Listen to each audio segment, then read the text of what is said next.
Buddy, I'd like to call the meeting to order. Please stand for the Pledge of Allegiance. I pledge allegiance to the flag of the United States of America and to the republic for which it stands, one nation, under God, indivisible, with liberty and justice for all.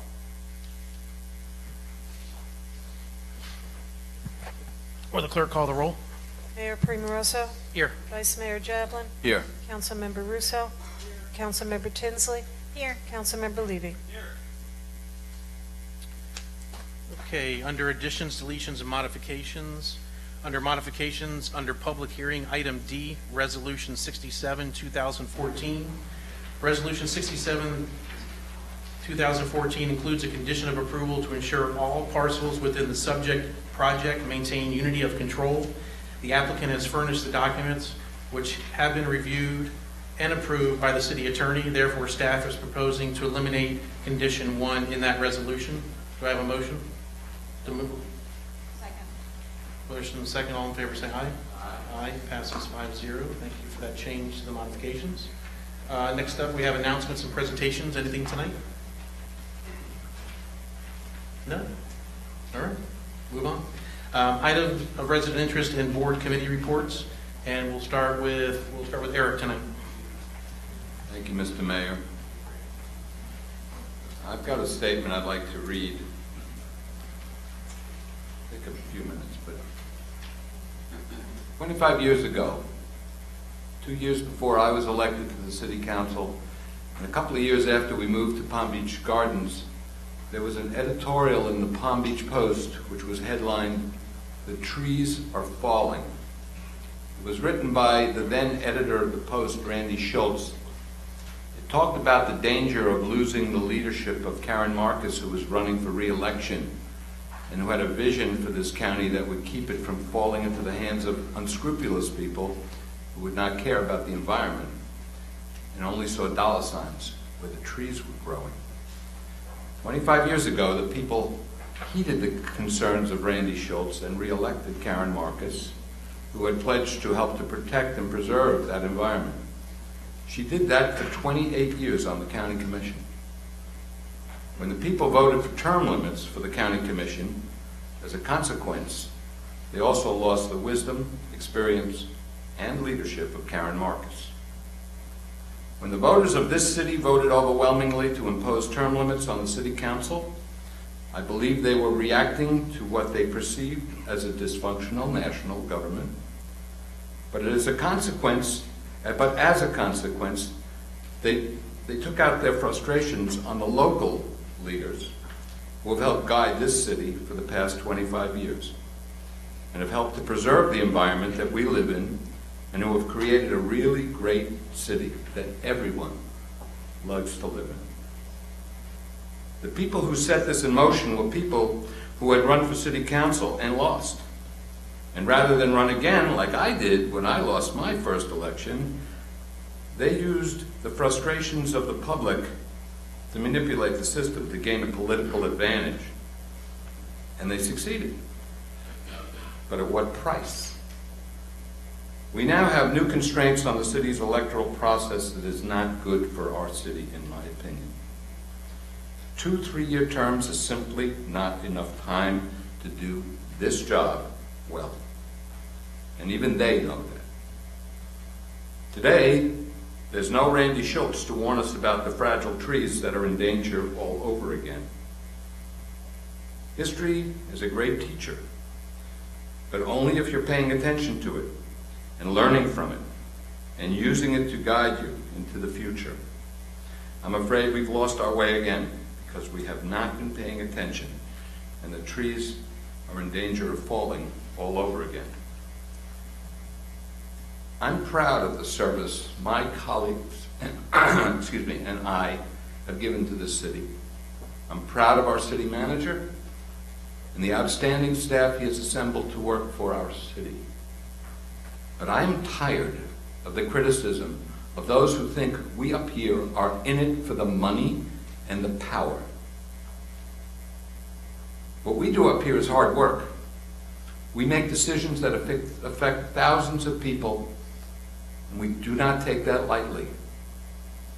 All these comments about needing new blood and having a fresh start on the council are insinuations that there is something wrong in the way this city is run, and that somehow what we have to offer is old and tired. To those people I say, take a good look around this city. Nothing could be farther from the truth. And I especially resent the fact that there are people out there who have in the past served more than 20 years on this council and who now think all of a sudden that that's not a good thing and that now we need term limits. How hypocritical is that? Yes, I'm disappointed that the people have decided to put constraints on the electoral process that has served this great city so well for the past 55 years. And I still believe that if you're doing a good job, it would be a shame to lose someone who is willing to continue to serve. As I've said all along, elections should be term limits, and setting artificial limits on how long someone can serve, I believe, will not be a good thing for the city. I truly hope I'm proven wrong in all this, because I love this city and I wish it no ill.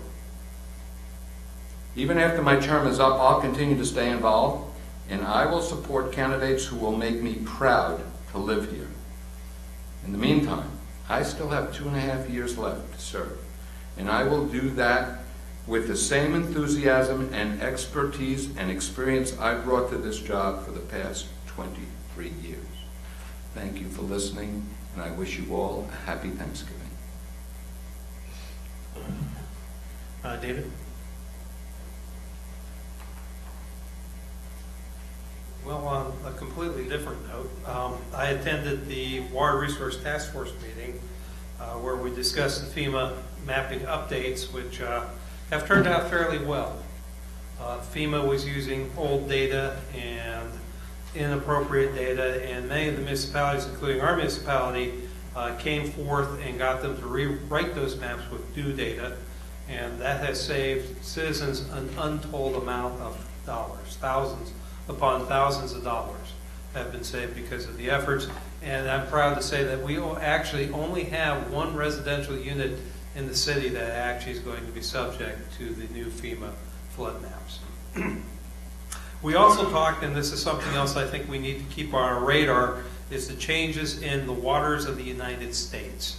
The definition of that may change in such a way that actually groundwater would be considered a conduit, and therefore every surface water body in the state of Florida would then become a water of the United States and subject to more regulation.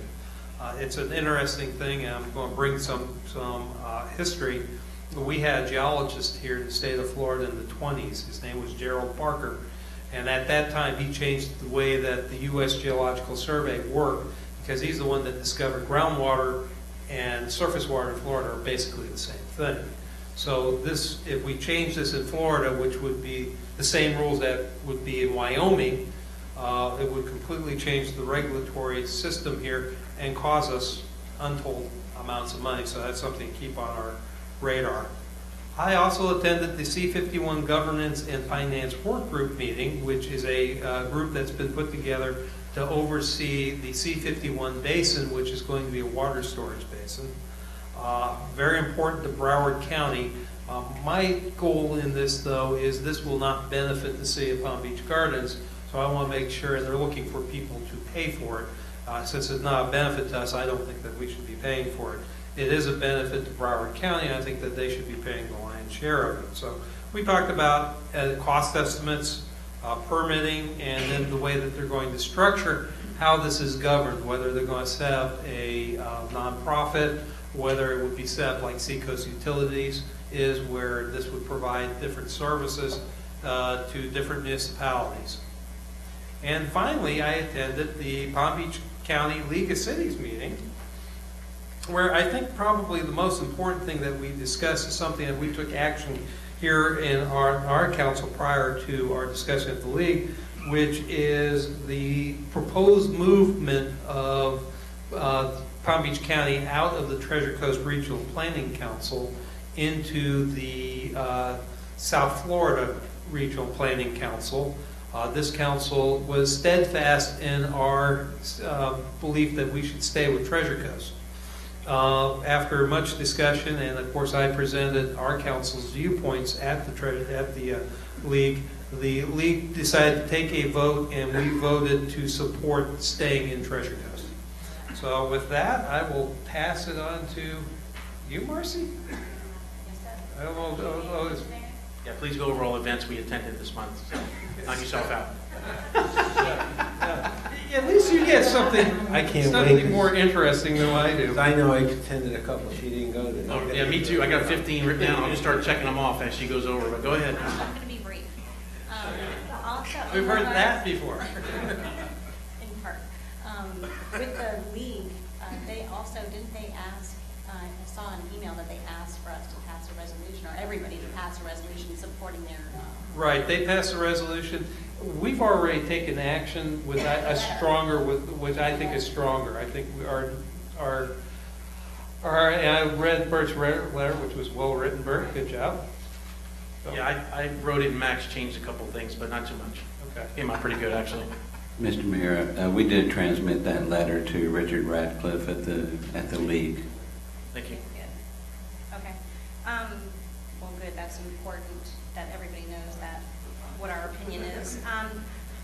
In addition to that, we attended, most of us anyway, attended the tennis groundbreaking ceremony at the tennis center, and Laura and her staff did a fabulous job putting that event together.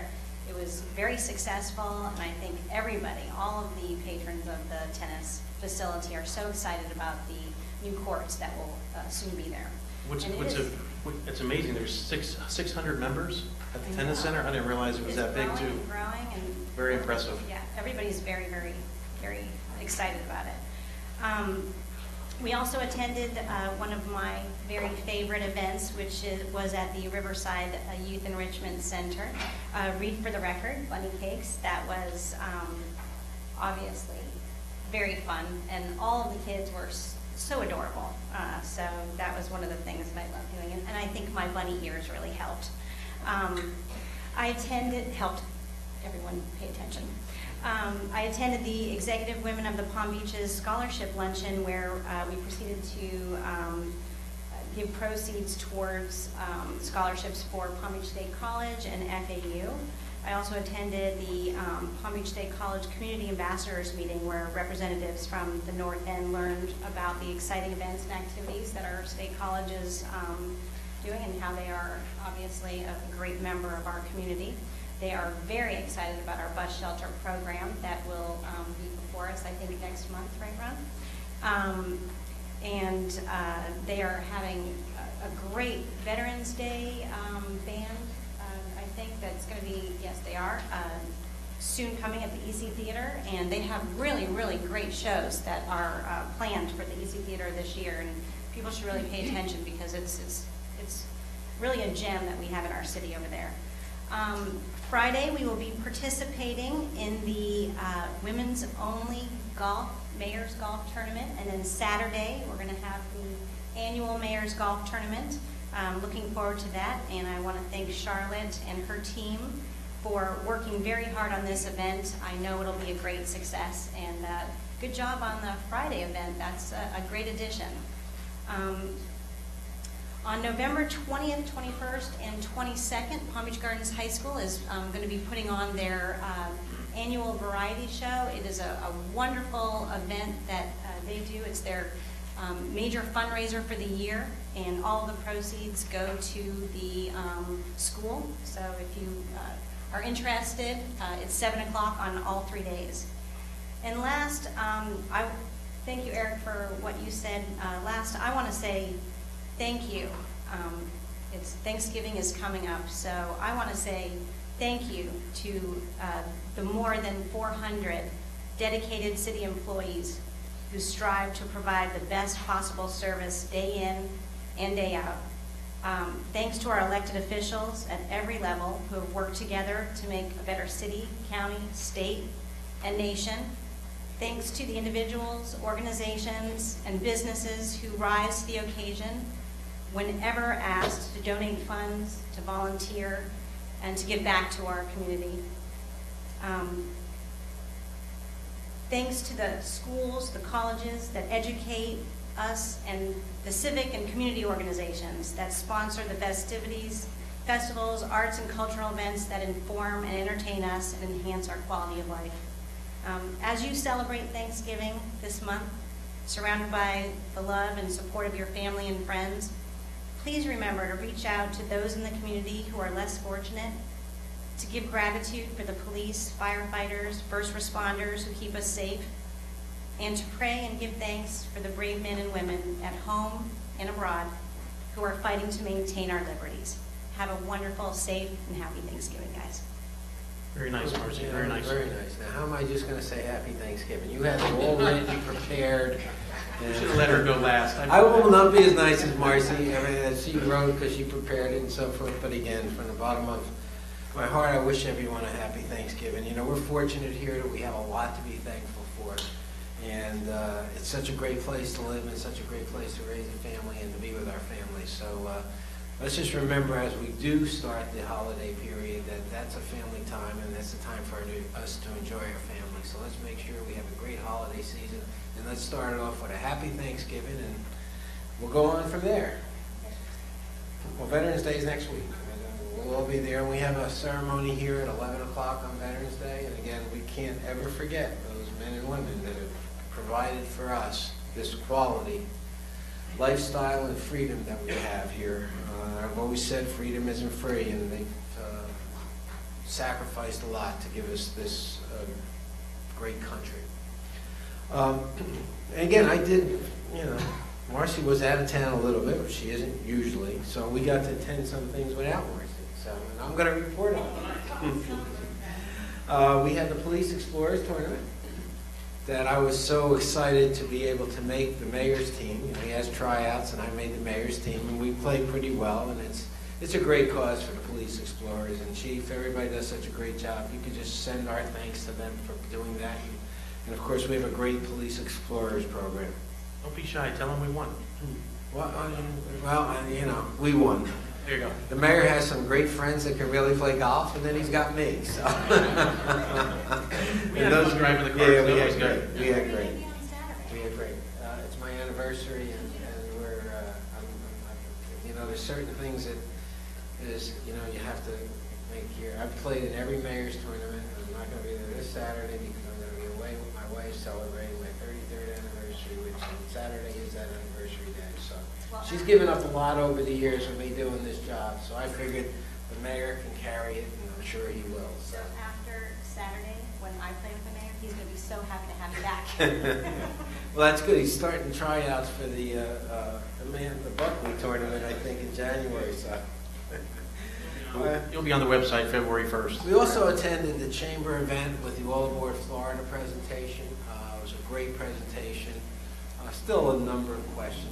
I mean, you know, I always get nervous when I'm hearing a presentation from people selling something, but it was a good presentation, and I see today that the Coast Guard has issues, and hopefully all this will get worked out, and, you know, we're in everybody's hands, and hopefully it will get worked out the right way. I attended with the mayor the dedication, the ribbon cutting for the 14th hole on the Champion course.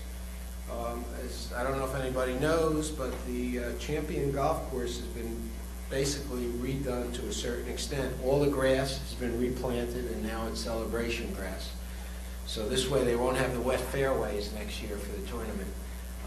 I know a lot of the pros are looking forward to that, but they've also changed the 14th hole. When you're watching, if you're watching the tournament, if you get out there, Mr. Nicholas made the 14th hole a little more challenging, and on Sunday, a lot more challenging when the hole is going to be right next to where the water is. So I did some shaping, and we had the dedication, and I was out there. The mayor was representing the city, and I was representing the Honda Classic, and it was a great day to dedicate something that I know is going to make a big difference in the tournament. I've also been attending meetings with the Honda Classic, and I'm going to tell you, it's going to be bigger and better than ever. We're projecting sales are so much ahead of where they were last year at this time. It just goes to show you how many people enjoy this event. And the feel that we've had has just been phenomenal. In fact, I found our television ratings, we're in the top 5 of every golf tournament other than the major. And that's really significant. When you think of all the golf tournaments under the four, except for the four majors, we're in the top 5. So hopefully, things are going to continue going along, and Honda's going to re-up. They have 2 more years left, and hopefully everything's going to be in place, and we're going to continue this great event. The one last thing I wanted, Marcy talked about Thanksgiving and doing things. Big Heart Brigade they cook turkey dinners and provides dinners for, I believe, over 100,000. The number was, I don't remember the number last year. I know it was well over 100,000 meals. And they're going to be doing that again. It'll be at the fire station on North Lake Boulevard. And it'll be up there. They'll be working a week before. They start, I believe, on the Saturday or Sunday before Thanksgiving. And they'll be there if you want to volunteer. Our whole council goes out, and it's a great feeling to be there and to help and to really make a difference for people that wouldn't have a Thanksgiving dinner if it wasn't for the Big Heart Brigade. So I thank you for all those who participate in that. And Mayor, I'm going to turn it over to you. Let's see, let's find some things you guys didn't attend. One, I went to the St. Mark's ribbon cutting, which was the same Sunday, unfortunately, as the Green Market opening. They opened phase 3 of their campus, and it's just a beautiful facility. It has its own theater room. It has band rooms, chorus rooms. It has a cafeteria now for the school, classrooms. It's the Staluppi Center is the name of the facility, and it's phase 3 of phase 4. They have one more phase to go, which I think is an expansion onto the church, but the campus is just beautiful. They've really done a great job on that with fundraising and expansion. So they have one more phase to go, and they'll be done there, but I wish them the best of luck on that, and I think they've already started fundraising for that and moving forward, so it's a beautiful campus. Next up, Alamanda Elementary School invited me to the ribbon cutting for the Dr. Ben Carson Reading Room, which are rooms that are being set up in these elementary schools. I think there's about 110 of them already around the eastern portion of the United States. This is the second one in Florida for kids to go somewhere instead of heading to a room and playing a video game or watching TV or something. These are kind of specifically designed rooms for kids to sit down in a nice atmosphere and read. And this is kind of a beach scene atmosphere with chairs and all sorts of things in it. It's really a special place. And they're opening them in elementary schools, I think, and there's more scheduled in Florida. So it was a pretty big event with the school board superintendent and members there, and a lot of dignitaries and a lot of people. And I didn't realize how big Alamanda, that school, is, because it's all one floor. A lot of the schools you see today are 2 and 3 stories. So this is just one big U campus with, I don't know, 700 or 800 kids, but it's an impressive school, and I was glad I was able to attend that and meet some of those folks. Coming up on November 15th and 16th is Art in the Gardens, back at downtown at the Gardens. So plan on going over there that weekend. The new members have taken control, right, of that facility now. I was there last week, and it was hopping, hard to find a parking spot. So downtown is thriving and doing well, and I hope the new owners will continue to be active in doing things in our city like the Bermans have done. But it looks like they've got lights going up and all sorts of events and stuff going on the weekends, so I think they're continuing that tradition and moving forward to keep people moving through that center. I also played in the Rooney Foundation Golf Tournament out of PGA National. Pat and his family do this every year, and they donate to 4 or 5, bless you, local charities, some in our neighborhood, some down south that Pat is a board member on. But I think there was 200 plus golfers in 3 courses, which was a big tournament every year. And the Rooneys are so giving to our community, and just great people. So it's a joy for my employer to be one of the primary sponsors, but for me to play in it as well and see a lot of great people out there. And having it at PGA Nationals, no better place. I also visited the Palm Beach Gardens Kiwanis Club doing State of the City address. And I'm going to be hitting the Rotary Club and some of the other ones in the coming months. So if you have a club and you want me to come and talk about the city, please get a hold of the staff, and we'll see if I can get out there in the morning. I like to eat, so if it's a breakfast or lunch, I'm good. I'll be there. Any hors d'oeuvres, happy hours, things like that, you're probably not going to attract me there because I don't drink. But breakfast and lunch all day long, invite me out there, and we'll talk about things that are going on in the city for the coming year. I'm just being honest. So, we'll work for food. Yeah, I mean, you know me. That's how it is. So, and that's all I have. Happy Thanksgiving to everybody. It's a special time, obviously, and it seems like There is no more Thanksgiving in the stores. It skips to Christmas now, especially Home Depot and some of the other ones. They got all the Christmas stuff out. But special times, the end of the year, it will go by fast these next 6 or 7 weeks. So there's a lot to be received, but please give as well. It's an important time throughout our community and friendships and family. So Marcy said it the best. But certainly, you out there giving times, make peace, be friends, and let's have a good rest of the year and then a good 2015. You know, Mayor, you brought up one thing, and we had forgotten. Usually I rely on Marcy to report on these things. I'm just but- making sure you're, But, you know, she was Keep an eye on testing it. me. You know, we did have, when you were at St. Mark's, we did have the opening of the Green Market, which was well attended. We were there handing out the bags and so forth and communicating with our residents. It was a great event. Nice. We covered for you, just like you covered for us at St. Mark's. But Well, St. Mark's had food too, by the way. that's Green why Market it have was. any hors d'oeuvres? Did you guys give out any of the That was the problem, I we guess. had lemonade. January, I'll be there for the birthdays. We cut up the cakes. That's always exciting. So staff, if you want the mayor next, you're gonna have to bring more food. The cake just don't do it, I guess. No, we don't do the cake for January, right. He'll be there for the cake. That's all I have. Let's move on to the city manager report. Thank you, Mr. Mayor. I'll be brief because a lot of the items have been covered already, but I'm very proud to talk about Palm Beach Gardens Police Department receiving a Weber CV Award for quality in law enforcement. This award was given at the International Association of Police Chiefs Conference. This is an international competition. It was held in Orlando last month. And the award is in recognition and the promotion of innovative community programs that can be replicated elsewhere. And as you know, we've had Karen Kopp here before. Karen, are you here? Oh, hi Karen, thank you. She's administrative specialist over at the police department. She created the safety program, as you're familiar with, the Frog and Get Me Not. And she spearheaded the program, and of course it's a program that's designed to see to the safety of young children and making sure that they're not left in hunt cars. Do you have your award with you by any chance? Oh, okay. It's a beautiful award. You can see it here on the photograph where she received the award at the conference. She's already received several communications from other departments throughout to see how they too can start this program. And it's a very a worthwhile program, awareness program. And I'd like to congratulate Karen once again for a wonderful job receiving the recognition for yourself, as well as the department and the city of an international flavor this time. Thank you very much, Karen.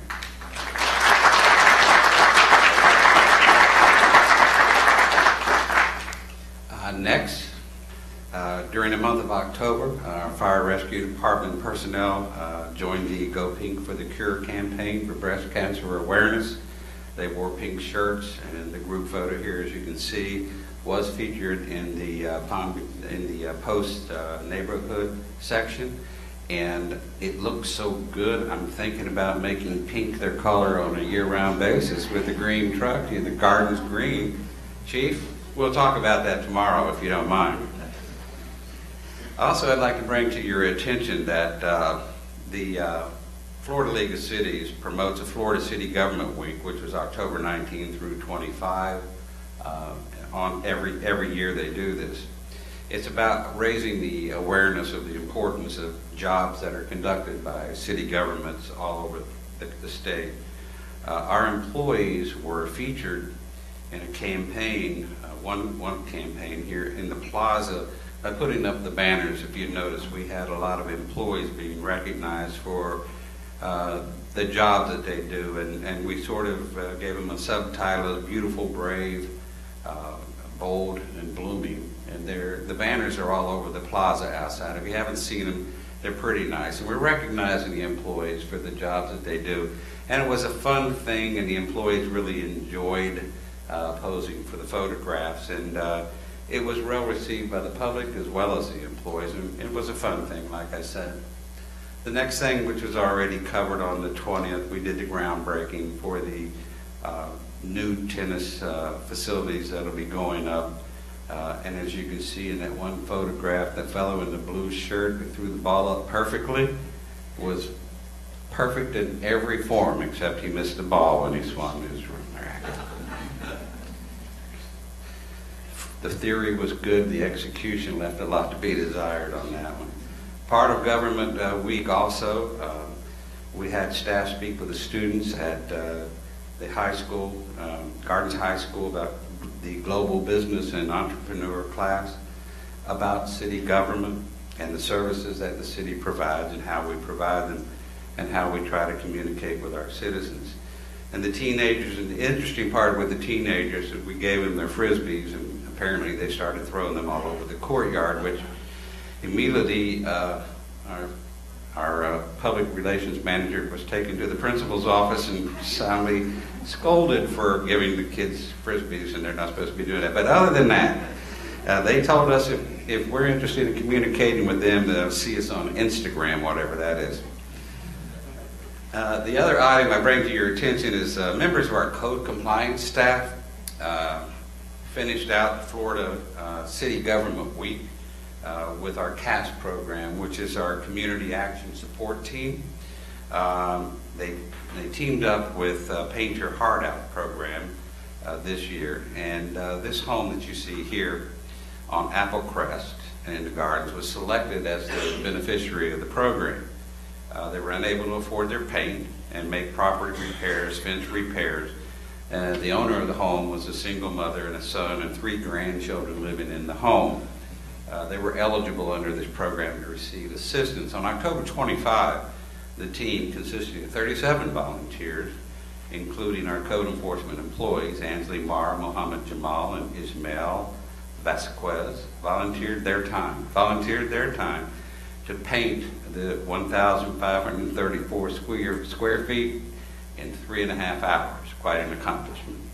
The fence was also repaired and the mailbox was replaced, vegetation was trimmed, and the house was clean. So while they were doing that, the next door neighbor came over and says, "Hey, while you're here, I was a recipient of this project in 2009, and the fascia board on the home could use another coat of paint." So our staff went next door and painted the fascia board as well. So thanks again to Paint Your Heart Out program, but also a special thanks to staff members Ansley Marr, Mohammed Jamal, and Ismael Vasquez for volunteering and doing a worthwhile project to help someone who could not help themselves. Thank you. Next, some of these events have been mentioned before, but just very briefly, beginning Friday, the city will kick off its series of events for the Veterans Days that we're calling the 5 Stars for Veterans. Friday, we have the Women's 9-Hole Scramble, which has already been discussed. And Saturday, we have the annual Mayor's Veterans Clapping. We're happy to add the Women's 9-Hole Scramble as, again, a first event, a first new additional event to this. On Sunday at the Green Market, there will be flags flying from every vendor's booth throughout the market.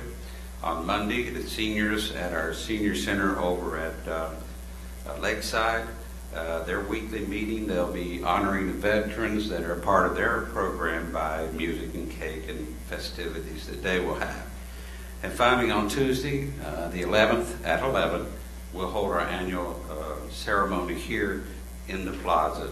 We'll have a police honor guard, and we'll be certainly entertained with the music provided by the Gardens High School Pizzazz Chorus will be here.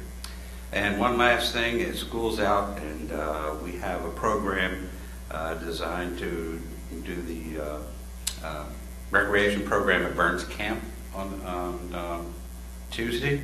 And their project will be to write letters to the veterans and those who are serving overseas to let them know that they're not forgotten at Thanksgiving. And with that, Mr. Mayor, I'm finished with my report. Thank you. Very nice veterans program set up for the coming week. So hopefully everybody will be out there Tuesday morning at 11. Next up, comments from the public. I have 2 cards. Pat Huey.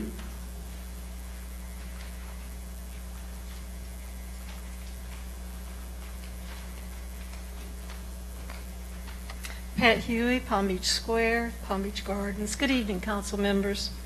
As a longtime resident, I offer my thanks to you for the service that you have provided to the city.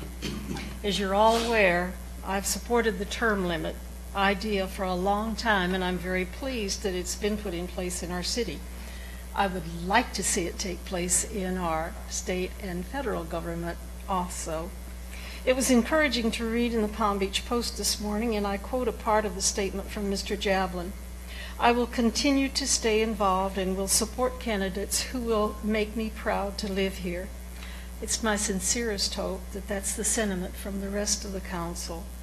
Again, thank you, and may the record of your years of experience be used to continue to make Palm Beach Gardens a great place to live, to worship, to work, to play, and to grow. My sincerest best wishes to you, and happy Thanksgiving to all. Thank you, Pat. Same to you. Dr. Mark Marciano? He doesn't write the doctor in there. I just throw that in. Sorry, Doc. It's your title. I might as well throw it in there.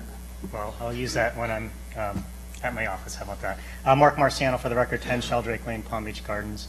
A couple things, actually. First, I wanted to bring up an issue that's going on at Lilac Park.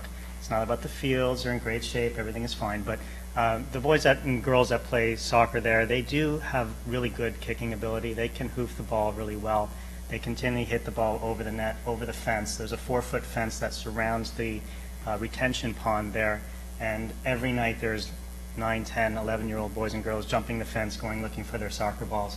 It's a liability issue. It's a safety issue. I haven't seen anybody actually fall into the pond, but I'm sure that it's happened when I'm not there. So I think it would be wise if we can find a way to maybe erect a 12-foot fence behind there. It doesn't have to go all the way around the entire perimeter of the retention pond, but at least behind the area there where the kids have a tendency to kick the ball over. Other fields have it in other cities, and I think it would be a safety issue. And a lot of the parents are asking questions about that too. So that was the one question I had, and if you can let me know how that can work out. Okay. Seems like a pretty simple thing. I know the city manager, we made a note on that, so we'll look at that. Okay. As far as the term limits, I was one of the minority that voted against it. I want to thank all of you guys for what you do. I've lived in the city for 14 years. I've been civically involved for probably about 7 or 8 of those years, the last 7 or 8 years. And every time I come to these meetings, especially you, Joe and Eric, you've been on the council the longest, some of the things that you bring up in almost every meeting is something that happened long before I was ever involved with the city. That is something that we're going to miss. I think that's something at the local level that is very important.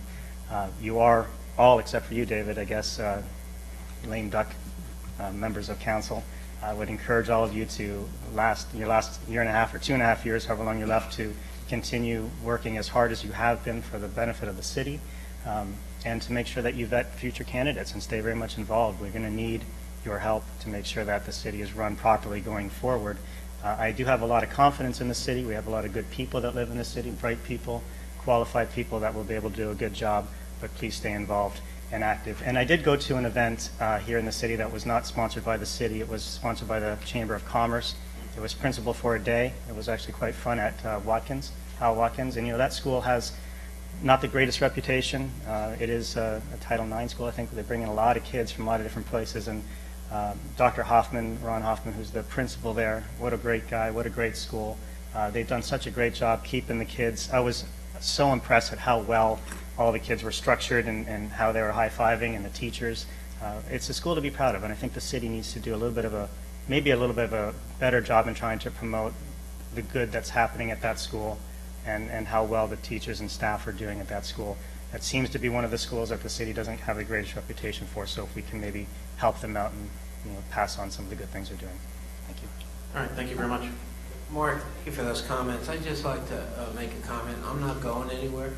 As long as God's not moving me, I'm not moving myself. So I'll be here, and I'm only a phone call away. If they ever need, whoever it is up here ever needs my help, I'll be there. I'm not going to call them and tell them what to do, but I'll be happy to call to answer their phone call and give them whatever advice they're looking for. And whoever the candidates are, whoever winds up sitting on the city council, I'll be there for them, just as many of them have been here for me. So that's what it's all about. I don't think any of us are leaving the city. I think the voters have spoken and said they like the term limit thing, and that's fine. We all vote, we all work for the voters. I mean, that's really what it comes down to. And like I said, I've been able to enjoy the 27 years I've served. It's probably the best part of my life working for the residents here in the city. It's the greatest city I've ever been in, and it's the greatest people I've ever known. And to me, I'm not going to stop doing that. And I know that, there'll be times when I'll be here that somebody will want me to be here. But I think just as that I have done, the new council members will have to feel their way through. And I don't want to be the one to say, well, I told you this, or that, it's more or less, I want them to know I'm there for them when they want me. I'm not going to come in and tell them not to do their job. That's not what the residents voted for. The residents really voted for new people, new ideas. That was the whole idea behind term limits. So as far as the old ideas and the old people, well, we're still going to still be around. I'm one phone call away. I'm happy to help in any way I can. So thank you for your comments. Thank you, John. We won't be calling the last year that we're here without you, but just want you to know that. After we get off, we'll give you a call. All right, do we have any more comments from the public? Any more cards? I don't have any. Nope. All right, let's move on to consent agenda. Do I have a motion for consent? Actually, I would like to... Sorry. Sorry. I would like to pull G from consent, which is the purchase award amendment to stormwater infrastructure mapping. Is that F or G? This one is G. Okay, G. F on yours? Yeah, that's right. Move consent with the exception of item G. Got a motion second. All in favor say aye. Aye. Passes 5-0. Want a presentation on item G? Yes, sir.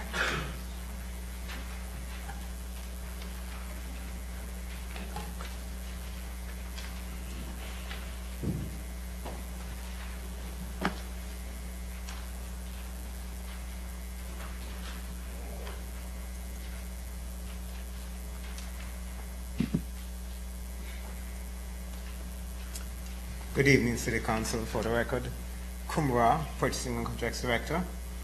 With me is David Reyes, your Public Services and Emergency Management Director, and also our City Engineer, Todd Engel. I'm going to go through with my presentation on the purchasing aspect of the program. David and Todd, they will talk about the technical aspects and the engineering aspects of the program. If there are any questions on the purchasing aspects, I'll answer those, and any technical questions, the City Engineer and the Public Services Director will answer. The purpose of this project was, as part of the Clean Water Act, FDP issues generic permits to municipalities to reduce polluted stormwater runoff and protect waters of the state. These regulations establish significant new requirements for municipalities that own and manage stormwater systems. To maintain the City of Palm Beach Gardens stormwater pipelines, regular cleaning, inspecting, evaluation, repairs must occur to assure proper runoff and discharge to canal systems as required by the Clean Water Act. Recently, we've been having a lot of breakages in these systems, and so the idea was to create this project to take a proactive approach to find out the status of the system, the stormwater system, and how many structures we have within those systems, so we could put together a plan to repair them. The project deliverables include, and David and Todd will go more into this in details, not just surveying and mapping, but inspecting and evaluating all the stormwater structures, and then to provide a maintenance repair program, which includes a report on the pipelines, junction boxes, etc., and to identify, as I said, the conditions of each structure and to rate them as excellent, good, fair, and poor, and to use it as a basis to develop a 5-year maintenance plan to do repairs based on the priority levels established. The current agreement, which was approved by City Council in June 2014, was executed with Keshavars and Associates through a request for qualifications. And this agreement is based on the city's projections of an assumed 400 structures for the entire project. 400 structures. And this number was extrapolated from the NPDES filings the city makes each year, which is based on historical data and existing mapping and engineering records. The problem we have is that the contractor is approximately a third through the project. He's about a third completed and has already identified 400 structures. Based on this new information and our looking back at our records and discussing it among ourselves, we expect that there could be an additional 800 structures that remain to be identified, mapped, and inspected. The pricing doesn't change in the agreement. The pricing in the agreement is $415 per structure up to 400 structures. Any structure above 400, that count would be $300 per structure, so it would be at a lower discounted rate. And that was agreed to, and that was what you approved in the agreement of June 2014. The additional funding would cover 800 structures. If it is less than 800 structures, then that's what we will charge. This amount requires city council approval, and there's an additional expense charge of $7,000, which brings up the amount to $247,000. This project, the entire project, is funded from the gas tax fund, and it is currently budgeted at $800,000 for the entire project for the stormwater inspection, mapping, and implementation program. And that amount was approved in the budget, was approved by council. So even with the additional amount, the changes, we're still within that budget. The importance of the project, of course, is that we need this information. We need to know how many structures we have. We thought we had 400. Now we're going to find we're going to have a lot more than 400. So we need that. We need it for that. We need to be able to understand the conditions of these structures and to have a proper count. And this will allow us to properly plan instead of guessing. We can properly plan, budget, and develop programs for repairs and replacement, and to make proper projections on the impact on these structures by current and future developments. And so we recommend that you approve the project. The Public Services Director will now. Before we move on, do we have any questions on those budget items, the dollar amounts? We're all familiar with that. Okay. Okay, thank you. Kumar, just one quick question. Sure. I know that you had done some research on what other government entities are paying for those structures. Right. Could you give us some of that I information? had contacted Miami-Dade County, and they were using Stedman Anthony, and they were paying $500 per structure. So we're significantly. $200 per structure less than what Miami. We're $200 per structure less than Miami-Dade County. Right. That's hazard pay down there, just FYI. David, thank you. Good evening, Council. For the records, David Reyes, Public Services and Emergency Management Director. And I'm just going to speak a little bit more on the technical part of the project so you have an understanding what this $300 means and what the scope of the work. Kumra already spoke about the historical data, what it came from. Basically came from information that we have from our NPDES filings that used to be in file every year, part of the permit requirements. Also, the estimated number of structures citywide based on a survey that was conducted by the previous engineering firm around 2000, 2001. And you'll see a better picture of that in the next slide through a map. And the number of structures that we own and maintain. So that comparison of the two, and that's what staff estimated, the 400 structures. But before we go to that point, I wanted to, just so everybody has an understanding what we define as a structure.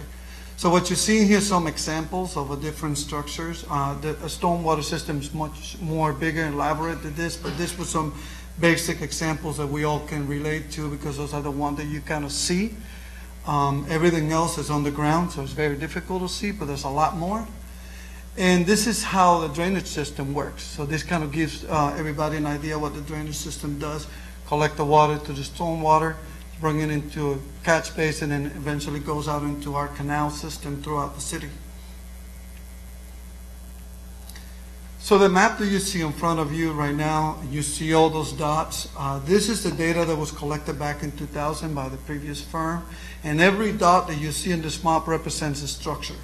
Now, the information that we have today, we don't have defined or what each of those structures are. Just simply know that every dot means a structure. But what is it? We don't know.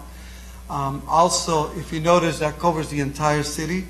That's not part of what we're doing in this contract. We only surveying and we're only mapping and we're only studying everything that we own, anything that is part of our responsibility, which is part of the MS4.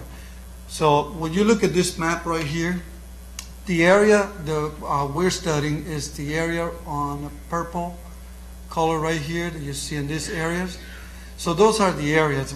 That's where you see the comparison between one and the other one. Also, another point I'd like to make on the previous data that we have, the accuracy of those dots or those survey points, GPS points, is anywhere between 15 to 20 feet. So if I was to go out on the field right now and find the structure because there's an emergency situation we need to respond, I'm going to have to look somewhere between 15 and 20 feet of that dot to be able to find the structure. That's the accuracy that we had at that time. So what you're seeing here in this map is the purple area is the area that we are responsible. And the white lines in here, the roads, some of the roads that we own and maintain, that we own the system, they are outside of this area, which you see up on some of them on the yellow area right here. Also, this is all part of this, so that everything that's highlighted in the yellow color right here are systems that are owned and operated either by private agencies or another government agency such as Northern Palm Beach County Improvement District or South Florida Water Management. And everything in this area discharge into a different system, a South Florida or Northern Palm Beach County system. What you see in blue is areas that are also owned by another agency, private or another government agency, but discharge into our system, our canal, city canal systems. And this is the language in MPDES that require that we have an updated mapping system, and our stormwater system is up to date and all the records and all the data, which is part of the reasons why we're doing the study, because we want to make sure that we know exactly what we own and maintain. So the scope of work of what we're doing goes way beyond just MPDES requirement. MPDES requires that we map the system, we know what we own. We want to go beyond. Our system is old. A lot of our system, we don't even know the conditions they are. They're all on the ground. So we're going beyond those requirements by making sure that we're doing a complete scientific analysis of the entire system, which includes identifying every structure. Every structure will have a particular number that is going to identify those structures, and then we'll be able to track any maintenance, any changes to that. Elevations, they need to give us type of a pipe size, invert elevation, the pipe direction, the flow of the water, which area flows, what type of materials is this constructed of. So we're going to know just about everything there is about each individual structure, included with pictures. So we have pictures of those structures at the time the data was collected. And the GPS value of this program right now has an accuracy of 2 to 3 inches. So the difference going from 15, 20 feet now, when we go back on the field, we're going to find it. We don't have to go search for it. We'll be able to find it. Once all that information is collected and all that data is put together, they need to analyze that data and they need to provide us with a report on a conditions assessment. And we projected a 5-year maintenance plan, and it is the same approach the council approved when we did our road paving analysis. And that was laid out in the 5-year plans, and we've been able to implement that program for the last 10 years. And as you see, we've been able to maintain our road at a very low cost because we've been proactive. That's what this is. It's the same scientific approach by being proactive and getting into our stormwater system before it's too late. So they have to basically analyze the system, give us condition analysis, give us the different levels of the condition, excellent, poor, and need of repairs, and then also provide suggestions on what are better methods to repair the system. There's also an alternate price item that is only going to be utilized if we need it, is pipe video. This is a really expensive process. We think that all the information, pictures, and the camera is sufficient for us to analyze the system and make a good decision. But if we find that there's a pipe system that we need to go further, then we will be able to exercise this. But at this point, we haven't had the need to do that, and we hope that that's not going to be the case. So the picture you see in front of you represents some of the data, and I want to point out, usually this is not a practice that you see in a lot of contractors and consultants. When you give them a project and you give them a time frame where the project needs to be completed, that's pretty much when you see the product, is at the very end. Since day one, we've been receiving this information. The contractor made this information available to us. They download it in GIS, they put it in, they send us a link, they say, go look at it. What this has been doing is allow us to start reviewing the information, making sure that we're getting what we need. We provide them feedback. We say, hey, this is not what we're looking for. We need more, we need less, we need this.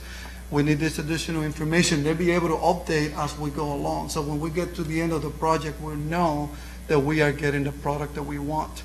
So what you're seeing here is a picture of an outfall. You can see the picture right here in the lower right. And this table right here is all the data that's being collected just on that one structure. So each individual structure get all this different data from the number that's been assigned, which you see on top. You see the points, you see the type of structure there is, an outlet, the conditions of the structures. So all this information continues to be developed and provided and turns into the main report.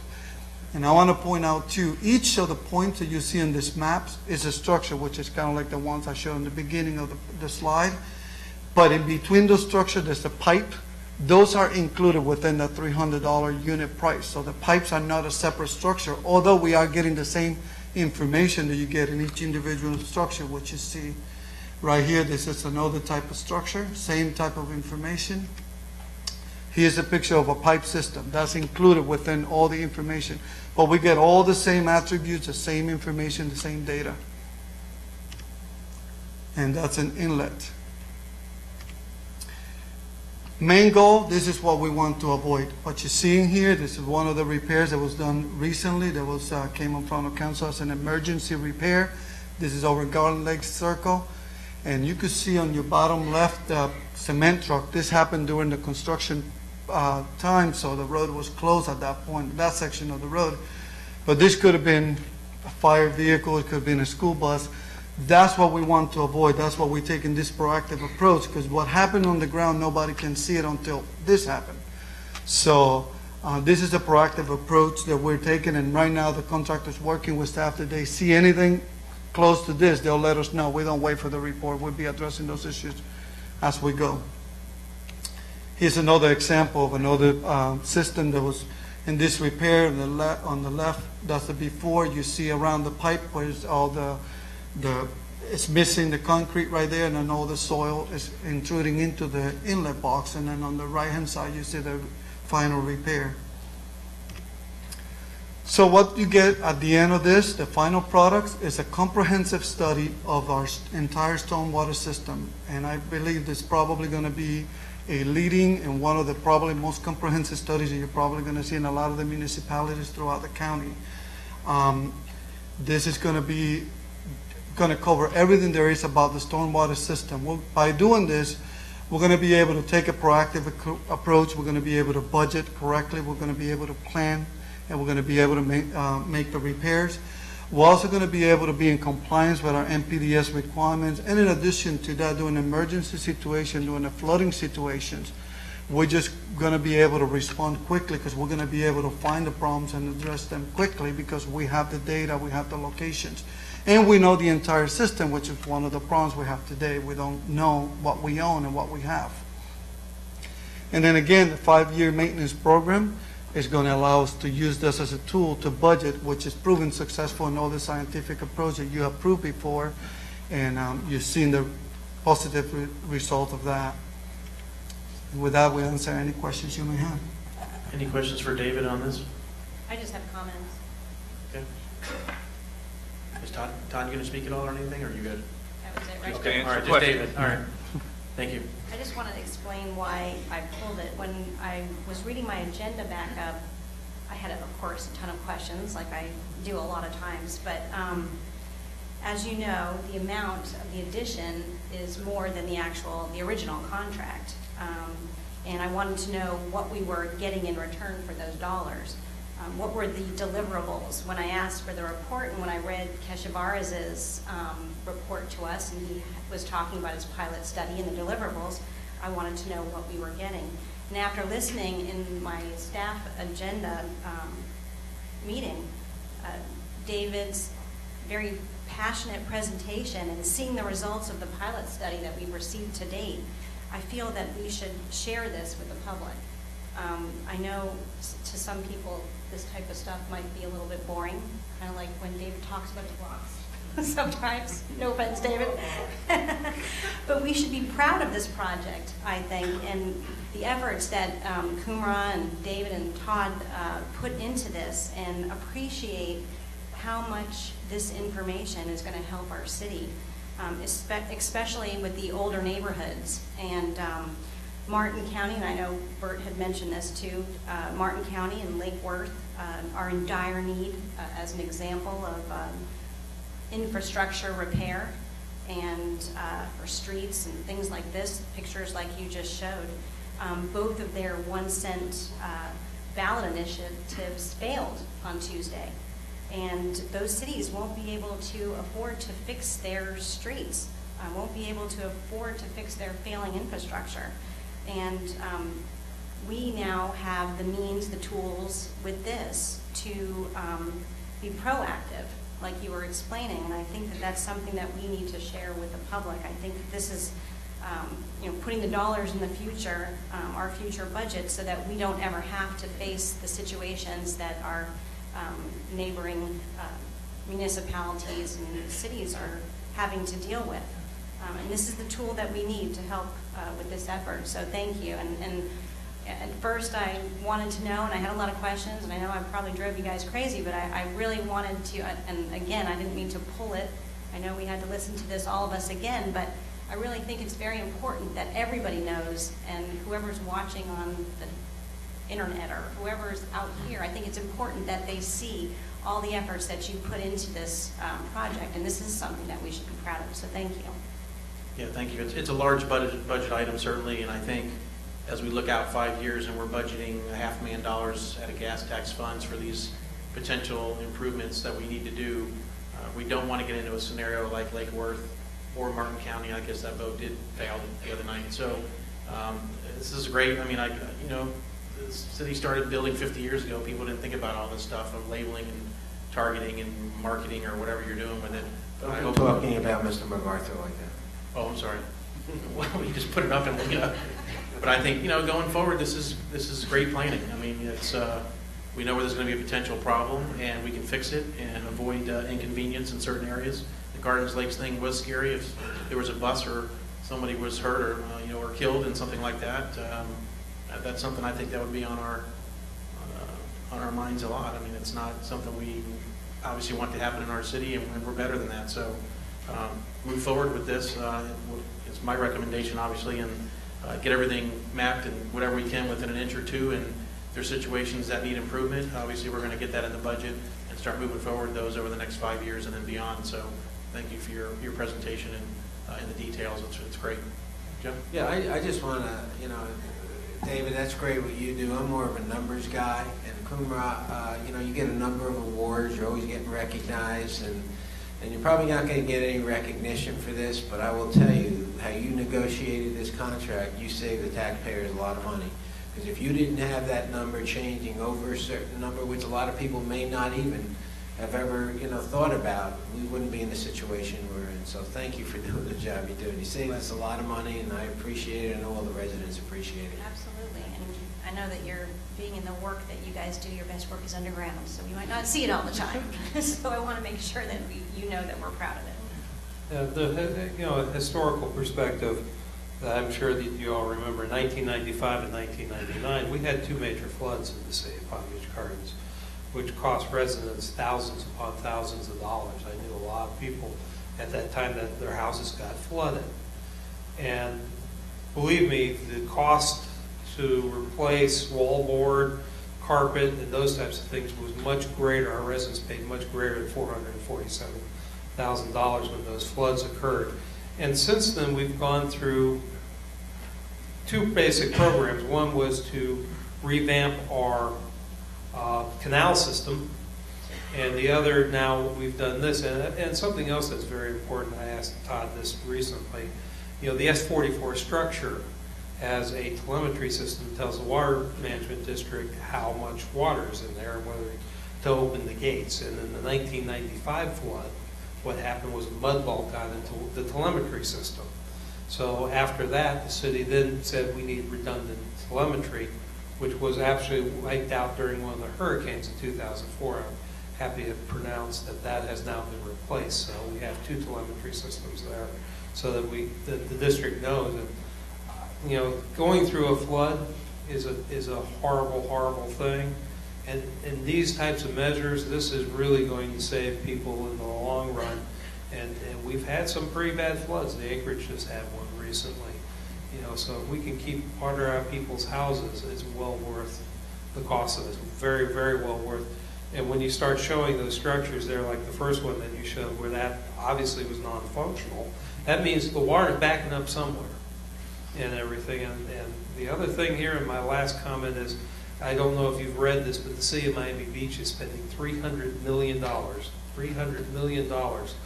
improve their stormwater system.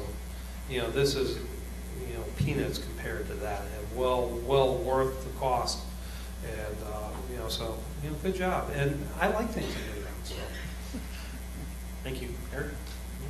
Yeah, well, I was going to mention the floods as well that we experienced, and the canals that we fixed. That was a major project. We spent $5 million on it. We got ahead of it in time, and we've had no floods since then, no major floods since then. This is the same situation that we're facing. If we don't map these, one day, you know, it's on one side you have no place for the water to go, the other place you have a blockage where the water won't go in to the canals, and we're fixing both of them.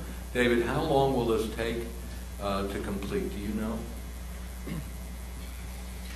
We should have the entire project completed by June of The mapping. 2015, the mapping and the final report, June 2015. The original contract was February 2015, but because we more than doubled the amount of structures, which is, again, it's another assumption that we're making. We use 800.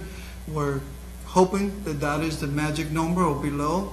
But again, at the end of the day, we really need to know the entire system in order to be able to proactively do it. So June 2015. Once we have all the information come June, it's going to take us somewhere in the neighborhood of 3 to 5 years to upgrade the system to where it's perfect. Well, we're hoping Depends on what we find. want to map it with a 5-year. That's what we're using as a benchmark. But really, the system is really going to define that time frame Sure.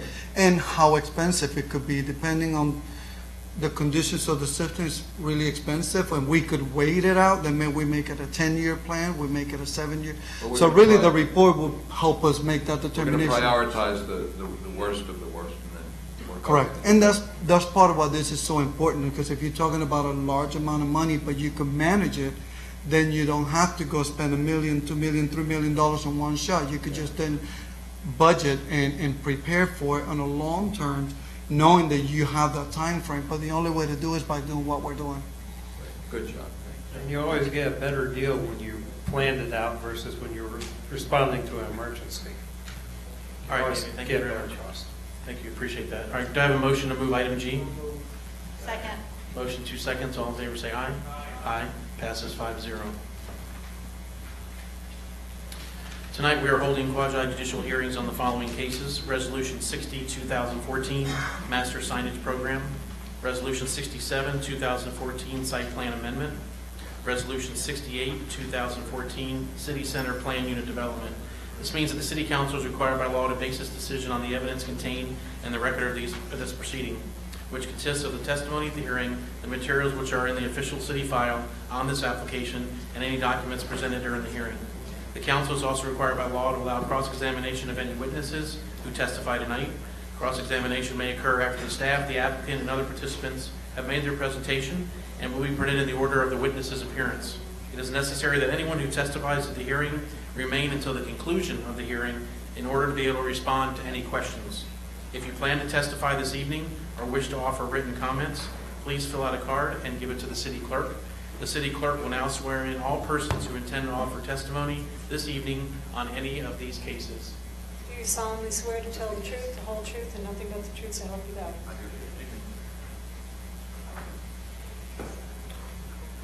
First up is ordinance 16, 2014. Will the clerk read the title? Ordinance 16, 2014, An ordinance of the City Council of the City of Palm Beach Gardens, Florida, amending Chapter 78 Land Development at Section 78-52, Conditional Uses, by repealing subsection D9 and readopting same as revised. Further amending Chapter 78 at Section 78-154, PUD Planned Unit Development Overlay District, by repealing subparagraphs G11A1 and 2 and readopting same as revised. Further amending Chapter 78 at Section 78-186 yards by repealing subparagraphs B7B and B7B2 and readopting same as revised. Amending Section 78-187 special events by repealing subsections A and B5 and readopting same as revised. Amending Section 78-191 outdoor seating by adopting a new opening paragraph and repealing subsections A5 and C8 and readopting same as revised. Amending Section 78-321 minimum landscape and hardscape standards by repealing subsection A3 and B and readopting same as revised. And by adopting an entirely new subsection C, amending Section 78-322 hardscape and non-living landscape materials installation requirements by adopting an entirely new subsection F, amending Section 78-344 construction and maintenance by repealing subsection I and readopting same as revised. Amending Section 78-345 number of parking spaces required by repealing subsection D1, D2, and D3, and readopting same as revised. Further amending Chapter 78 by adopting an entirely new section, 78-381, to be entitled Electric Vehicle Charging Stations, and reserving Section 78-382 through 78-390 for further legislation. Further amending Chapter 78 by repealing Section 78-392 definitions in its entirety and reserving Section 78-392 for future legislation. Amending Section 78-751 definitions by repealing the definitions of commercial vehicle, dwelling unit, office, business or professional, special event, and readopting same as revised. And by adopting the definitions of artificial turf, electric vehicle charging station, mobile food vending vehicle, pickup truck, recreational vehicle, semi-trailer, semi-truck, step van, tractor, and watercraft, providing that each and every other section and subsection of Chapter 78 Land Development shall remain in full force and effect as previously adopted, providing a conflicts clause, a severability clause, and authority to codify, providing an effective date for other purposes. Ray is the happiest person in the world that you're back this month. So he's smiling over there. He had to read that last month, so nice job, Patty. We're going to open the public hearing, and has anything changed since first reading? Good evening, Mayor and council members. Dawn Sonneborn with Planning and Zoning. Nothing has changed from the first reading. I do have the same presentation if you'd like. If not, there's no change. Any presentation needed? We all at our meetings? Okay. Okay, thank you. Oh, yeah, you're all happy about that. Anybody wishing to speak for or against this item? Seeing none, we'll close the public hearing and bring it back up for discussion or vote. Chair, we move ordinance 16, 2014 on second reading and adoption. Second. Got a motion second, all in favor say aye. Aye. Passes 5-0. Thank you. Next up, Resolution 60, 2014. Will the clerk read the title? Resolution 60, 2014, a resolution of the City Council of the City of Palm Beach Gardens, Florida, approving an amendment to the corporate center of the Gardens Plan Unit Development, PUD, master signage plan to allow a principal tenant wall sign with 136 square feet of copy area on the west elevation, Building A, as more particularly described herein, providing a waiver, providing conditions of approval, providing an effective date for other purposes. Can I open the public hearing and ask for any ex parte? None. None? None? Okay, petitioner presentation. Hi, Ann. Have you been sworn in?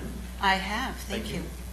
For the record, my name is Ann Booth. I'm here tonight representing Corporate Center at the Gardens, and we're requesting a waiver for the Garden of Life sign. The project is located just south of PJ Boulevard on RCA Boulevard, and it's part of the North Corp PUD or PCD. Corporate Center at the Gardens is a component of that PCD, and it includes multiple buildings. The waiver request is to allow a wall sign with 136 square feet of copy. Code allows 90 square feet. The proposed sign will be located on the west facade facing I-95. As part of our application, we are also including additional plant material which will be planted on the east side of the building, which will complement and supplement the existing plants that are there. The sign itself is going to be located on the main tower.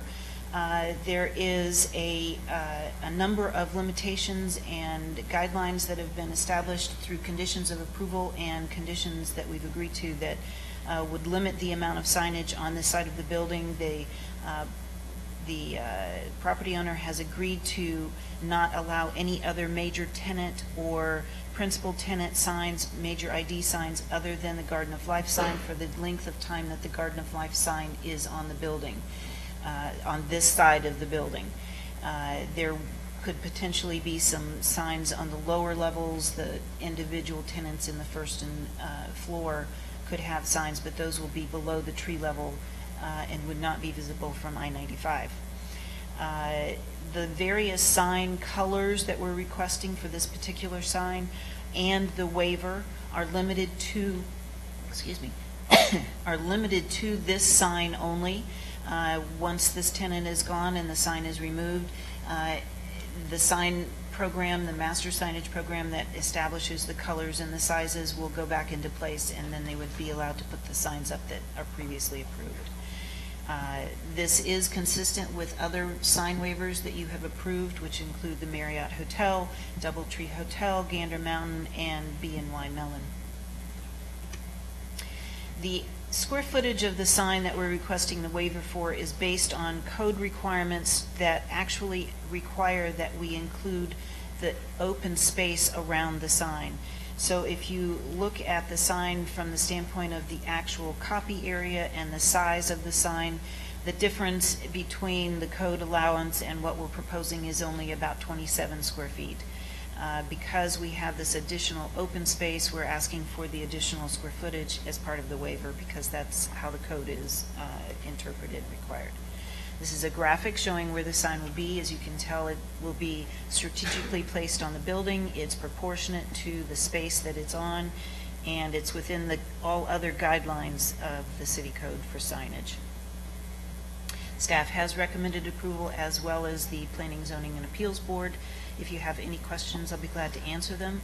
There is a representative here from the Garden of Life. They are very excited about moving to the city.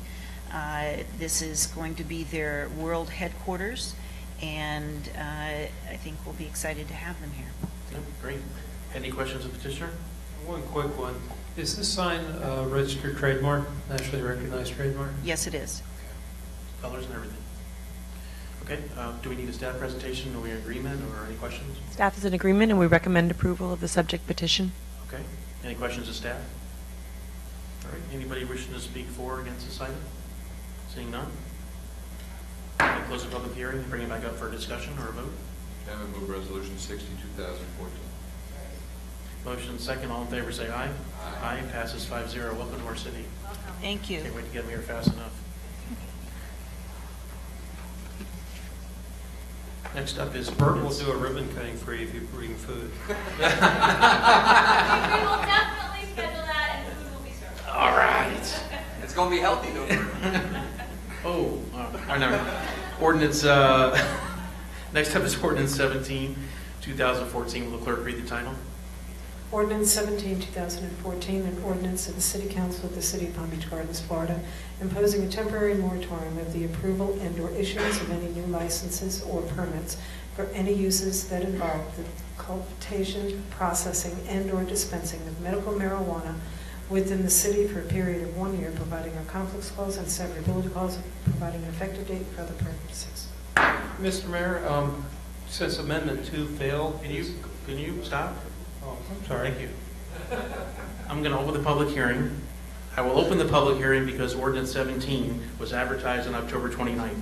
Since Amendment 2 was defeated on Tuesday, November 4th, I will close the public hearing and bring it back for a vote to deny the ordinance. Do I have a motion to deny? You do. And do I have a second? All in favor, say aye. Aye. Passes 5-0. That's okay, I'm just doing the script what they tell me. Just give me time to get to it, please. So, but I will, I did notice in the paper today, for informational purposes, that possibly the legislature is going to look at this through elected officials, obviously bringing it back to Tallahassee, because it didn't lose by much, had a pretty good support of 58%. So I think we just, as staff, I know you'll be right on top of it, because I think there could be some loosening of that guidelines in the future that legislatively might be approved. So let's just keep our eye on that, please. If I may, I just want to say that, I did bring this up in August, I know you brought it up as well, and I want to thank staff for listening to my concerns, and Max, too, for listening to my concerns and bringing this up and putting this on our agenda to discuss. I appreciate that. Thank you. Next up, Resolution 67, 2014. Will the clerk read the title? Resolution 67, 2014, a resolution of the City Council of the City of Palm Beach Gardens, Florida, approving a major site plan amendment to the North Lake Commons site plan to allow demolition of a portion of an existing retail building and to allow the construction of a new 25,059 square foot standalone retail building located southeast of the intersection of North Lake Boulevard and Interstate 95, providing conditions of approval, providing an effective date for other purposes. Can open the public hearing, ask for an ex parte. None? I briefly talked to Brian Seymour in the lobby before the meeting. Okay, thank you. I refuse to talk. I tried to talk to him, but I refused. Okay, we got 4 no and, 3 no, 1 refused, and 1 yes. Thank you, David. Petitioner presentation, Ann, welcome back. Hello. For the record, my name is Ann Booth, and I'm here tonight representing the North Lake Commons property. You've been sworn in? I have been sworn in. Thank you, appreciate it. The request is by DDRM North Lake Commons, Inc. for a site plan approval to demolish a portion of an existing portion of the retail center. It's a strip center that runs along Santry Drive. It's currently a 25,059 square foot building, and reconstructing a new building for Joanne Fabrics and Crafts. It will be a relocation of the Joanne Fabrics and Crafts from their location in Promenade. The property is currently zoned CG1. As such, it has no PUD zoning. We are not requesting any waivers. There is, however, a PUD application that is in process that will be submitted and filed, which will unify the entire development, including the Home Depot and the other out parcels. Tonight, Josh Goldman with DDRM and Brian Seymour of Gunster are in the audience, so if you have any questions of them when we're done, they'll be happy to answer them. The project is located on the south side of North Lake Boulevard, just to the east of I-95, and it is the area that you see in blue is the only area that we're proposing to modify as part of this request. That includes the buildings and the parking and the landscaping that are within that area. As I mentioned, the existing building will be partially demolished, and the construction of the new building will slightly increase the square footage of what's there now, but it will be a minor increase which has no traffic impacts, and the parking is accommodated with the new design. The remaining retail building will be 6,141 square feet. The proposed Joanne Fabric building will be 25,059 square feet. Sorry, I went too fast. The parking bays that are directly in front of the building will be slightly modified, and we will actually be decreasing some of the existing nonconformities on site by increasing the sizes of the parking spaces and adding additional landscaping. The treatment of the existing retail building will continue the existing architectural style and wrap around the awning that is already currently there.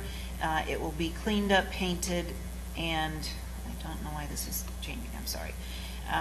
Cleaned up and painted and refurbished. There will be a small mechanical room that will be added to Building E that will allow for all of the mechanics for that building to be separate from the new proposed building. The proposed Joanne's building will be aligned with the existing edge of where the retail building is now, and then it will be constructed to the west into the main parking lot. We have proposed to increase the landscape planting on the Sandtree side and also along the rear of the building. We have also worked with the fire department to improve their access to both buildings and modified curbing and landscaping to allow them easier access. The elevation of the Joann's building will include awnings, columns, banding. The colors and the materials will be consistent with the existing structures that are out there. There will also be tower elements that are consistent. There were comments made at the Planning, Zoning, and Appeals Board that asked us to make modifications to the building, which we have done. One of the questions, or one of the things that they asked us to do was to reduce the height of the element which is on the south end, which is the loading area, bring that height down. We've also added, at staff's request, scoring and architectural details on all four sides of the building.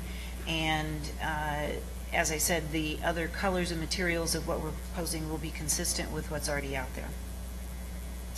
The east side of the building is going to, it's a wraparound. All four sides of the building will have the similar architectural styles and treatments.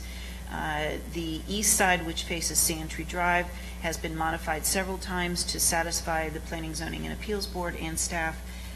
And we do have an additional graphic which will show you with the landscaping that shows how that whole side will be treated, what you'll see as you drive down Sandtree Drive. Building E, which is the existing retail that will remain, as I mentioned, will have similar architectural treatments that will go around the two sides that are being impacted by the demolition, and it will maintain its current color, style, and materials that are already there.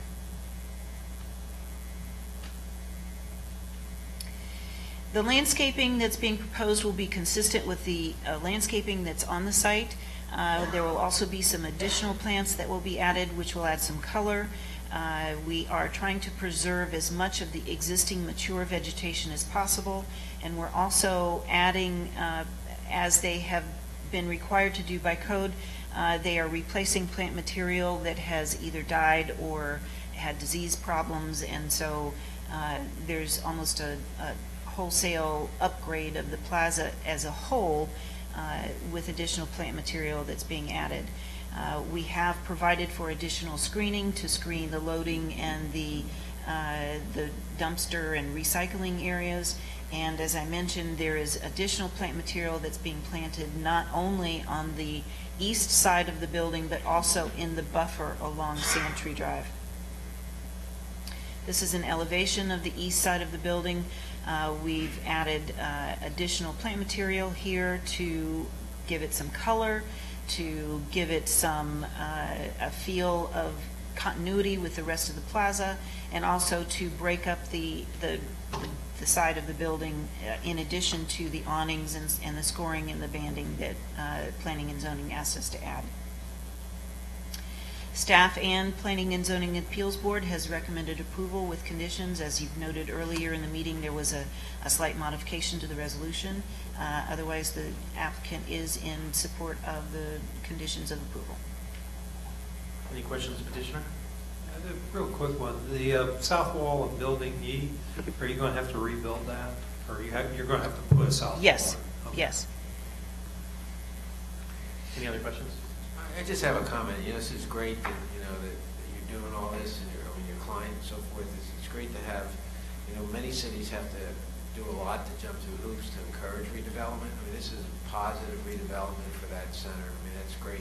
Glad you're doing it. Thank you. Okay, do we need a staff presentation? Any comments?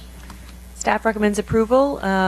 Ms. Booth was very thorough. We do appreciate the applicant's effort to upgrade and modify the east elevation because that was very important for staff. But based on the changes that they made recently, staff does recommend approval.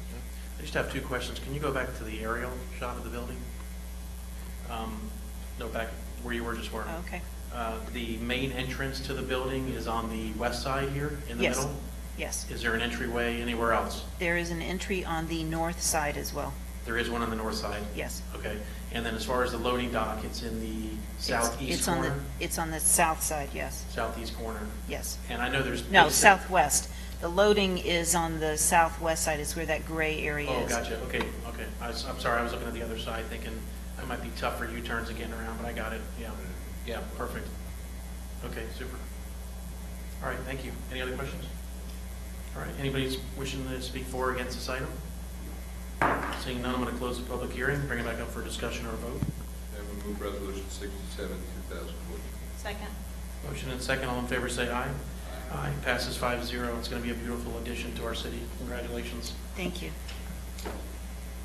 Next up is Resolution 68, 2014. Will the clerk read the title? Resolution 68, 2014, a resolution of the City Council of the City of Palm Beach Gardens, Florida, approving an amendment to the City Center Plan Unit Development PUD to allow the relocation of the approved financial institution with drive-through use from Parcel F to Parcel D, as more particularly described herein, providing waivers, providing conditions of approval, providing an effective date for other purposes. Open the public hearing and ask for any ex parte. None. 3 strikes, you're out, Ann. Go ahead. Say it all again. Go ahead. For the record, my name is Ann Booth, and I'm here tonight representing City Center and the PNC Bank. I have been sworn in. Thank you. City Center is a PUD located on the south side of PJ Boulevard and on the west side of US 1. It consists of multiple parcels, most have been constructed, and the property as a whole is almost completely surrounded by commercial development. There is some residential just to the west, which is in Palm Beach County, and as I understand, has been purchased and may be part of the future redevelopment of the Panama Hatties as a commercial development as well. We are requesting a PUD amendment to allow the relocation of an approved financial institution from the undeveloped Parcel F to Parcel D. It includes 4 waivers, one for overall parking for the PUD, one for a side street setback to PJ Boulevard, 2 wall signs, one on US 1 and one on PJ Boulevard, and a landscape island waiver, which is an existing condition that we're bringing into compliance with the waiver request. Tonight we have with us the representative of the owner from Lionstone, Stephen Coffey, Bill Aiken from Fuqua Development, who is the master developer, Gina Anderson from PNC, and Jason Gunther from Thomas Engineering. So if you have questions for them at the end, they'll be glad to answer them. Parcel F was approved about 14 years ago with a 70,500 square foot office building and a 4,500 square foot bank. Since the time of the approval, they have been unsuccessful in getting anyone to show interest in the office space or the bank in that location. The request for the relocation of the bank will help to provide some additional synergy for this plaza, will allow us to do some other things that are going to help to improve the aesthetics, and gives them a little bit more flexibility in terms of how future ownership and development of Parcel F might occur. We are proposing a waiver which will be addressed when Parcel F comes in for approval, which is a parking waiver. The parking that we are providing at the time of the construction of the bank will satisfy the code requirements for parking for the project as a whole for what is built. We will be 7 parking spaces short when Parcel F comes in for its approval for development, which those 7 spaces will be dealt with at that time. The 10 parking spaces that we're asking for a waiver for are, as I mentioned, are existing. They're along the front edge of an existing office space. By allowing us there, we have 10 spaces in a row. The code requires us to have 9 spaces in a row before we have a landscape island. The landscape islands provide the trees for the shade for those cars. There's numerous trees in the area that provide for that shade. By allowing us to bring this into compliance with the waiver, it allows us to maintain as many parking spaces as we can without having to interrupt and take away a parking space. We have oriented the building in accordance with PGA Boulevard overlay rules and regulations as far as the orientation of the drive-throughs facing away from PGA Boulevard. We are also proposing a reduction in the square footage from the 4,500 square foot bank that was approved on parcel F. We're taking that down to 3,670 square feet. So we're improving the traffic circulation by making some adjustments in this corner of the parking lot. We have requested a waiver for the side setback on PJ Boulevard to accommodate a number of things. One, it allows us to create a very special place in the corner as far as that plaza. It also allows us to create a better circulation pattern for emergency vehicles to get around the bank. And it allows us to maintain as much of the existing screening that is there without impacting as much of the existing vegetation and keeping that as consistent as we can. As part of the proposed modification, we will be creating new pedestrian and site amenities. We're going to be taking the existing pedestal area that is slated for art and public places and modifying that so that pedestrians can walk all the way across. We'll be taking the balustrade off the back, putting in additional steps, and then creating a plaza behind those steps along with landscaping underneath the existing trees that are there. The sign waivers that we're requesting will be for the frontages on PJ Boulevard and US 1 to allow them to have frontage signs on both of those streets. The elevation of the building has been modified several times. We've tried to mimic as close as possible the existing architectural style and materials and colors of the existing building. It will include the balustrade, the awnings, the arches, the columns, the colors of the existing building. And at the request of the Planning, Zoning, and Appeals Board, we also added additional awnings on the south side where the drive-through area is, and that was also, in addition to that, we've changed out some plant material on the south side to create a more lush, tropical, colorful tree there, putting in trees to screen the drive-through on the south side. We've supplemented the plant material along PJ Boulevard as well, which is a streetscape planting. The plant material there will be a bromeliad, a sunny bromeliad. Underneath the trees we'll also have shady bromeliad, so there'll be a complementary color combination that will go on in both locations and tie all of that together. By creating this plaza area, we'll have 2 additional pedestrian connections that will connect the bus shelter and the plaza, which will create areas for the tenants not only of the PNC, but also of the entire plaza to enjoy that shady area that's down in that corner. The pedestal will continue to be available for art and public places once parcel F comes in for development. And if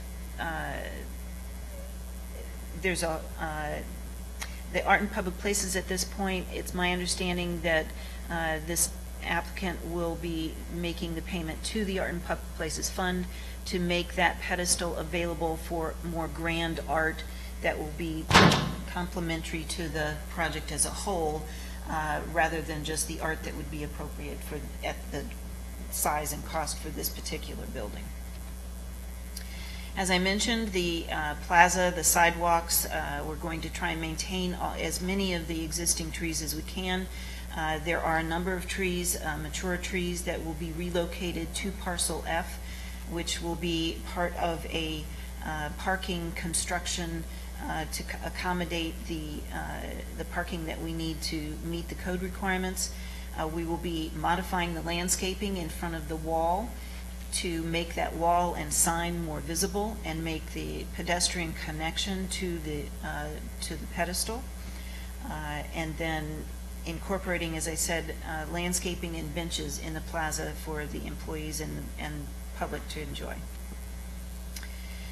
The existing module dates that are in the on the corners, one of them is missing. It had died, so we will be replacing that, and there will be matching trees on either side, 2 on either side. There are a couple of trees that have to be adjusted and relocated a few feet to avoid Seacoast utility existing lines that are there. They asked us as part of this application if we would adjust the locations of those, and so the applicant has agreed. As I mentioned, there will be as preservation of as much of the landscaping as we can. The photograph in the upper right-hand corner is a photograph of the existing trees where we intend to put the plaza. So as you can see, there'll be immediate shade as far as they're being able to enjoy that area. The streetscape will enhance that whole space between the bus shelter and the corner. And the buffer that you see, the existing photograph in the lower right-hand corner, that's the existing buffer along PJ Boulevard where we will have that reduced setback. So we're going to protect and maintain as much of that existing buffer as we can so that there will be minimal disruption or interruption as far as the streetscape there along PJ Boulevard. The 4 waivers that we're requesting, as I mentioned earlier, the one is for 7 parking spaces, which we will readdress once parcel F comes in for approval. The side street setback of 10 feet to allow us to have a 30-foot setback along PJ Boulevard. The wall sign, we're limited by code to have only 1 wall sign. We're requesting 2. Although we would be allowed to have a 36-inch wall sign, we are restricting both signs to 24 inches. So we're reducing the size of both signs as part of this request. And then the landscape island, the 1 space for every, a landscape island within 9, for every 9 spaces, we're requesting for that 1 adjustment to be made. Staff and the Planning, Zoning, and Appeals Board has recommended approval. If you have any questions, we'd like to answer them. Any questions of the petitioner? Nope. Do we need a staff presentation? Are we in agreement with everything, the waivers? Staff is in agreement with all of the waivers, and is the presentation of the applicant, since the applicant presented again a very comprehensive presentation, much of the information that we would have would be duplicative, but staff is recommending approval of all 4 waivers and the petition as presented. I know it's taken a while to get to this point, right, where we are now. Yes. Yes, it has. The only unfortunate thing is I see here is, has nothing to do with the project, but when I look at the bus stop, the bus essentially has to stop in the turn lane on PJ Boulevard, correct? There's really no cutout for it to stop and then come back in. But I think as future projects come in, as we look at those, we need to, I don't know if you can do that or not, to cut out for a bus to go into a bus stop area and then come back out.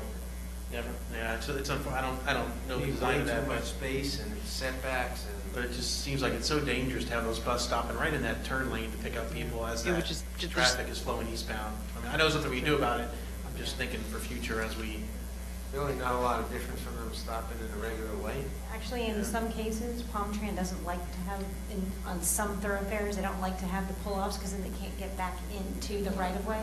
I'm just thinking So- from a Our safety experience with standpoint, Palm Tran is that they typically like to have In the streets Exactly. in the right of way. So just Right. mess up the traffic for everybody. They won't use it, yeah. They don't. How about when the guy stops out here and then goes to the restroom, and here you are standing behind him on a military trail?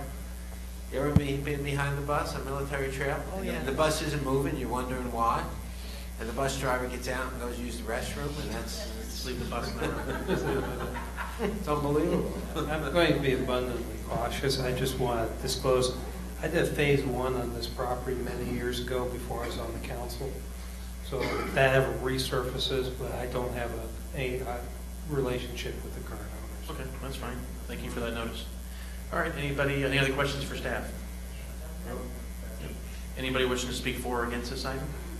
Seeing none, I'm going to close the public hearing and bring it back up for discussion or a vote. Chairman, move resolution 68, 2014. Second. Got a motion, second, all in favor, say aye. Aye. Aye. Passes 5-0. Thank you. Thank you. Good luck with the project. Thank you. Do we have any resolutions for consideration tonight? No. Items for council action discussion, I do have one. We all received during our staff meetings a letter with regards to the interlocal agreement with the Palm Beach County School District for coordinated planning. And our city attorney has kind of looked it over, and there's 5 or 6 areas that we've seen so far that we think that the school board is kind of overstepping their boundaries in terms of this agreement with the city. We have it in place for years. It expired 5 years ago. They're now coming back to the municipalities to try to get these agreements in place. The school board is. And I feel like we should respond to this agreement with some criticism, obviously, and get this out to our representative, Mike Mergio, and then whatever representatives at the district that are presenting this, because I don't think the board has seen this whole letter yet. So I'll move that the mayor send a letter. I agree, I'll second. okay, thank you. All in favor? Aye. Passes Because you 5-0. send such Thank you. great letters, you know. Yeah, I know, but I just think we need to get ahead of this now. Yeah, thank you. And when this comes up at the league, I'll make sure that Please do, yeah, because it seems to be a little overreaching for sure of what the previous agreements were. I mean, you're trying to move into our decision-making and other process. That's not acceptable. Do we have a city attorney report? I have another. Oh, I'm sorry. item to bring up. Any other item? And this is something I know in the past we've dealt with. We wrote a letter a long time ago in regards to Olive Garden, Florida. Right now, we know that the FEC, or the FRA, is doing their workshops, and because of the fact that they've received the EIS, staff has a lot of concerns, I know. They've done a lot of research. They've talked to FECI and also wrote a letter a long time ago. Nonetheless, they've received, I think, information that's contradictory, and personally, I think that we should write another letter to the FRA and FECI asking for clarification and also to state our concerns in writing. I think now is the time to do that. I think it's important to have it in writing right now during this process. And I agree with you 800%.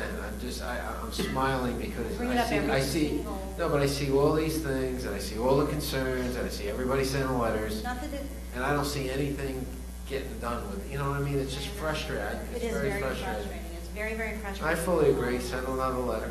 But I think that now is a time that we put all of our concerns, and I think that we need to ask them to respond to the many questions that we have, They don't especially need when to. it comes. I know that they don't have to, but I mean, I know that I received a call saying that they wanted to do a workshop.